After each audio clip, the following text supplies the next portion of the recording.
যদিও আমরা সফটওয়্যারকে একটা মেটাফিজিক্স ভাবি, কিন্তু এর অবস্থান একটা ফিজিক্যাল স্টোরেজে হয়ে থাকে। যখন আমরা কোনো একটা প্রোগ্রাম ডাউনলোড করি, এটা আমাদের স্টোরেজে একটা স্পেস নেয়।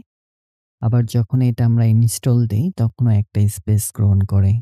আর যখন আমরা এটা রান করি, তখন দেখতে পাই যে আমাদের প্রসেসর, র্যাম এইসব ইউজ হচ্ছে।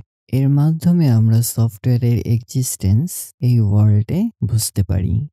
ধরা যাক আমরা আমাদের আত্মীয়র বাড়িতে বেড়াতে যাব এবং এই আত্মীয়র বাড়িটা একটা নির্দিষ্ট জায়গার উপর অবস্থান করে এবং বাড়িটা একটা নির্দিষ্ট বাউন্ডারি দ্বারা ঘেরাও করা। এবং এই বাড়িতে যদি আমরা ঢুকতে চাই, তাহলে আমাদের মেইন গেট দ্বারা ঢুকতে হবে। এই মেইন গেট দিয়ে ঢোকার পরে আমরা কোথায় যেতে চাই? এটা যদি একটা বিল্ডিং হয়ে থাকে, তাহলে আমাদের আত্মীয়রা একটা নির্দিষ্ট ফ্লোরে অবস্থান করে, আমরা সেখানে যেতে চাই।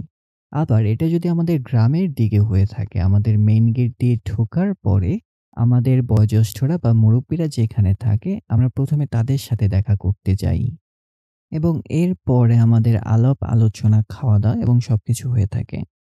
আমরা চাইলে আমাদের এই ইভেন্টটাকে কোনো প্রোগ্রামিং ল্যাঙ্গুয়েজের প্রজেক্টের সাথে তুলনা করতে পারি। আমাদের প্রজেক্টের ফোল্ডারটাকে ধরতে পারি, যা আমাদের প্রপার্টির বাউন্ডারি, এবং এর ভেতরে আমাদের প্রজেক্টের ফাইলগুলো থাকবে। আমাদের প্রপার্টিতে একটা মেইন গেট ছিল, যেটা দিয়ে আমরা প্রবেশ করেছিলাম।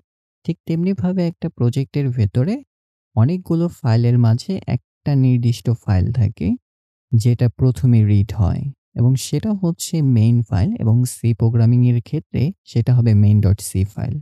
এবং main.c ফাইলের ভেতরে আমাদের একটা মেইন ফাংশন থাকে, যেখান থেকে প্রোগ্রাম শুরু হয়। অর্থাৎ এটা হচ্ছে আমাদের সেই বিল্ডিং এর ফ্লোর যেখানে আমরা প্রথমে ঢুকেছিলাম, অথবা গ্রামের সেই মুরব্বীদের ঘর যেখানে আমরা প্রথমে প্রবেশ করেছিলাম।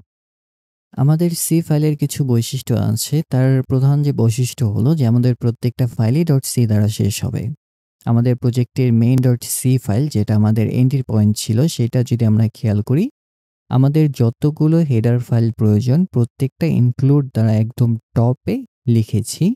এরপর যদি আমরা আমাদের মেইন ফাংশনটাকে খেয়াল করি, এর বডি সেকেন্ড ব্র্যাকেট দ্বারা শুরু হয় এবং শেষ হয় সেকেন্ড ব্র্যাকেট দ্বারা। এর ভেতরে যে কোডগুলো থাকবে সেগুলো ওপর থেকে নিচে এক্সিকিউট হবে এবং প্রত্যেকটা লাইন বাম থেকে ডান দিকে এক্সিকিউট হবে।